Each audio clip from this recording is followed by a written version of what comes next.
Bonjour et merci d'être là pour ce temps d'étude d'un passage de la Bible. Alors pour la petite méditation d'aujourd'hui, je vous propose de nous intéresser à un petit extrait du livre d'Ésaïe, au chapitre 44, les versets 18 à 20. Et voici ce que le Seigneur nous dit dans ces versets. Ces gens n'ont rien dans la tête, ils ne comprennent rien. Ils ont les yeux collés, ils ne distinguent rien, et leur esprit est trop borné pour comprendre quelque chose. Aucun ne réfléchit, aucun n'a le bon sens, ni l'intelligence de se dire « J'ai brûlé la moitié de ce bois, sur les braises j'ai cuit mon pain et j'ai rôti la viande que je mange. Ce que je fais de l'autre moitié n'est qu'une idole abominable, c'est devant un bout de bois que je m'incline. » Non, leur pensée s'attache à ce qui n'est qu'un peu de cendre. Leur esprit égaré les fait déraisonner.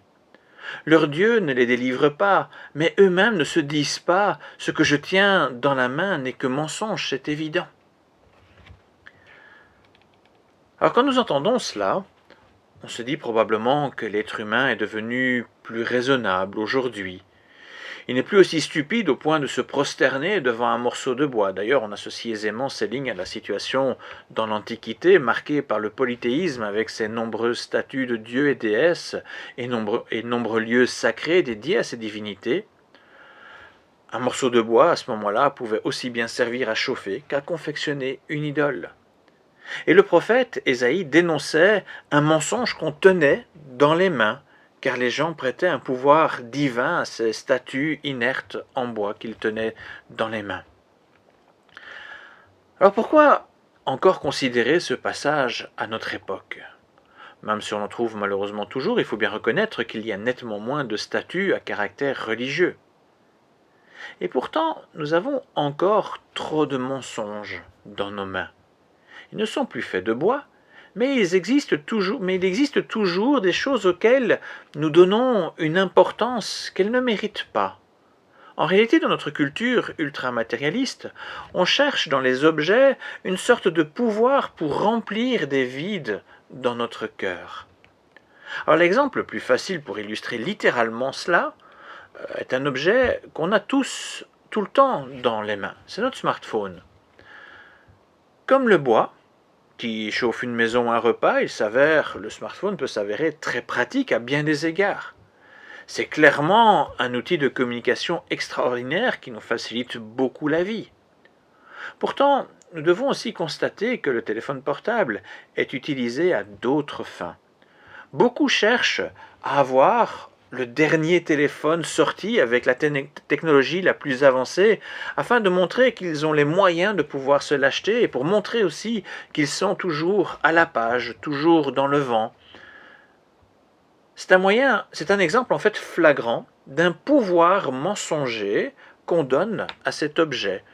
Imaginez que cet objet va faire de nous quelqu'un. Par ailleurs, trop de personnes passent un temps considérable sur le téléphone à jouer et éplucher les réseaux sociaux comme Facebook. On utilise des outils qui ont certes de la valeur, mais pour leur donner une importance qu'ils ne méritent pas, qui ne se justifie pas.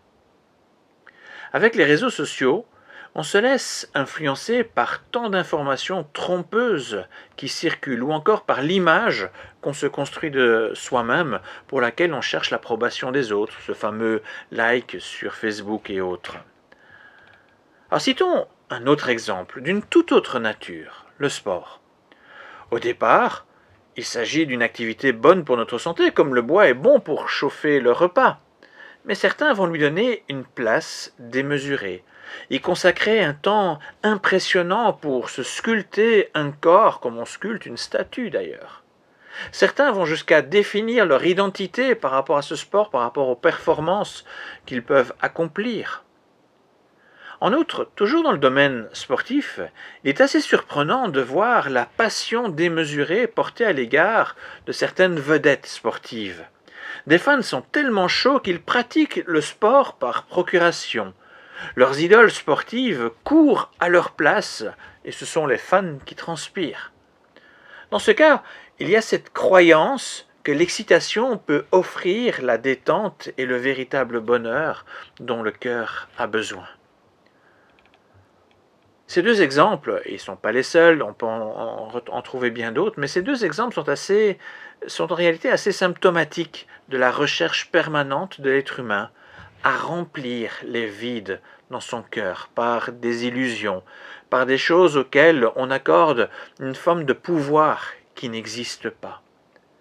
Même si elle a pris un autre visage avec des postures plus modernes, l'idolâtrie existe bel et bien encore aujourd'hui.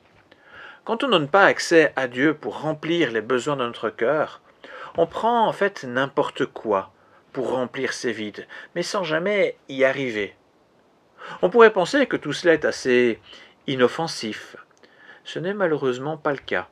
Non seulement ces idoles du cœur nous éloignent de notre Dieu, nous volent notre temps, et particulièrement le temps avec lui, et nous éloignent de la plénitude de paix qu'il veut nous donner, mais plus encore, nous offensons notre Dieu en refusant ce qu'il nous donne de bon et en le remplaçant par ce qui nous a servi. On perd alors notre liberté et notre communion avec Dieu. Mais si Dieu nous laisse cet avertissement dans le livre du prophète Ésaïe, c'est parce qu'il désire toujours ardemment apporter ce qui manque à notre cœur.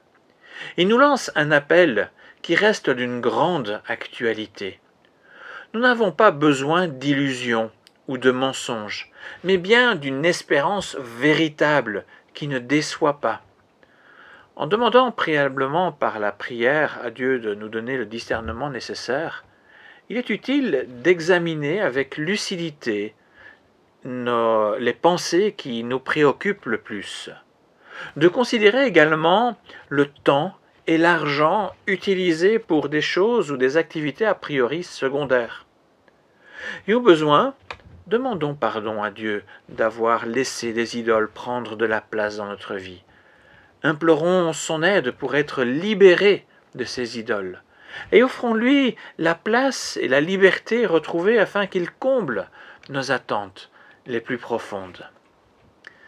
Merci pour votre écoute et à bientôt.